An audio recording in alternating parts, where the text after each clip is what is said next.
Hi, it's me, Patrick, back again with another video lecture based on Kory Floyd's interpersonal communication. Today we're talking about Chapter 9, Personal Relationships. This week I'll be recording two videos. This first video is all about the common characteristics that make a personal relationship different than other types of relationships.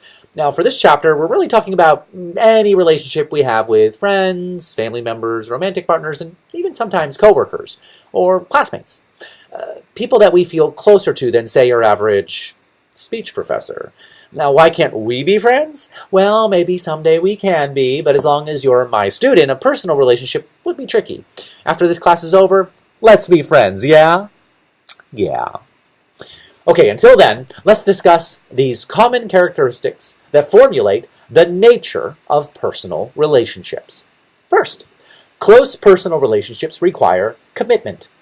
Commitment within a relationship just means that we have a desire to stay in that relationship. The book discusses three kinds of commitment. Emotional commitment, meaning being aware of and caring about your relational partner's feelings and well-being emotionally. Ugh, we have to care about other people's feelings? So boring. Just kidding. I really care about the feelings of the people who are my friends and loved ones. And you, my students, yes, you too. Okay, next there's social commitment. That is what makes us want to hang out with each other, go to the movies, grab a bite to eat, jump up and down together really excitedly at the prospect of the next Star Wars movie. Ah! Oh, that's not your thing? Okay, well, we can still be friends. Again, later on. The third type of commitment is legal and financial commitments. Now, these are really, really specific types of commitments that you wouldn't have with just every friend, but rather with certain types of family members.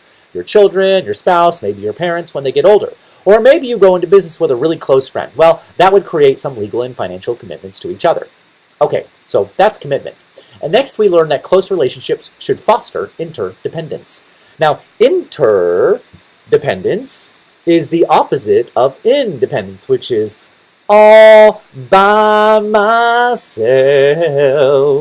Don't wanna be all by myself because I have interdependence with the people I care about.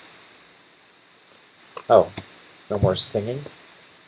Well, I'll stop for now, but I might sing again later. Maybe. Okay, interdependence. This means that everything a person does in a relationship affects the other person or persons in a relationship. So when your friend decides to go out for a photo with their other friend, Becky, but doesn't invite you, well, that action is going to affect you. Maybe it'll make you sad. Or maybe you'll be grateful because you really dislike Becky. Ugh, Becky. Ugh. I've had enough of her. Now, to all of my viewers named Becky, I'm clearly not talking about you. You're my favorite Becky. Really. The third characteristic within the nature of personal relationships is that they require continuous investment. And I mean cold hard cash. If you want me to be your friend, I expect a minimum of $20 a week direct deposited in my bank account. Just kidding. While investment might be money, that is, if you're married or have kids, you might provide, food and stuff for them. This isn't just money. Investment might mean time or energy or other resources. When your friend's car is in the shop, you might give them a ride around because, it's nice to do. Be nice to your friends. The fourth and final characteristic of personal relationships is that they spark dialectical tensions. Ooh, dialectical tensions! That's also the name of my new punk core band. We are dialectical tensions! That hurt my throat. I won't do that again. Okay, so what the frack are these dialectical tensions? Simply put, these are conflicts between two opposing needs or desires. Now, these needs or desires sometimes actually occur within ourselves, but for the context of this chapter, we're going to talk about the needs and desires that occur between people. There are three types of dialectical tensions outlined in this chapter. First, we have autonomy versus connectedness. When you are in a relationship, you might have a different level of desire to be connected to your relational partner. You, for example, might really like to be out on your own a lot of the time. You like autonomy. But your friend really likes to hang out with you a lot. They are on the connectedness side of things. This dialectical tension can definitely affect the way you interact. More on that later. Second, we have openness versus closedness. This is how much disclosure a person likes to share or not share. For this one, I like to think of your stereotypical teenager-parent relationship. At the dinner table, the parent, who desires openness, asks the team, "What did they do at school that day?" This typical teen who desires closedness says, "Nothing." The parent pushes and pushes and pushes, and finally the teen says, "Get out of my face, Mom!" I mean, that's never happened to me, but I could see that happening. Next, the final dialectical tension described in our text is predictability versus novelty. This is how much a person wants there to be a kind of stability in the relationship. Stability meaning what happens on a day-to-day basis. A person who prefers predictability likes routine.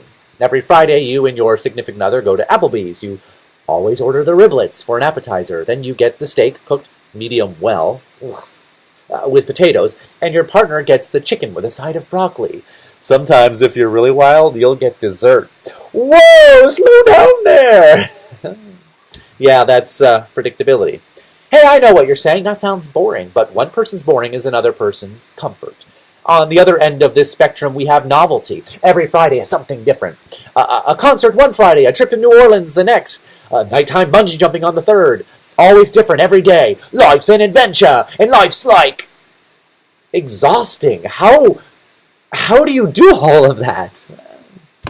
Okay, so those are our three major dialectical tensions. If you and a relational partner are on different sides of a dialectical tension, it's like a rubber band. It'll stretch and stretch, straining the relationship, maybe even ultimately breaking the relationship. Ooh. So, to keep the relationship going, you'll need to find some sort of balance, some sort of dialectical tensions. In other words, these dialectical tensions need to be managed. That really hurt. There's actually a bunch of strategies outlined in our textbook, so read about those. But for our purposes, just know that they exist, what are their types, and what those types mean. That really hurt. Okay, that's everything you need to know about the characteristics of the nature of relationships. In our next video, we'll learn about relationship theories. It's going to be amazing. See you there. Really hurt. Bye.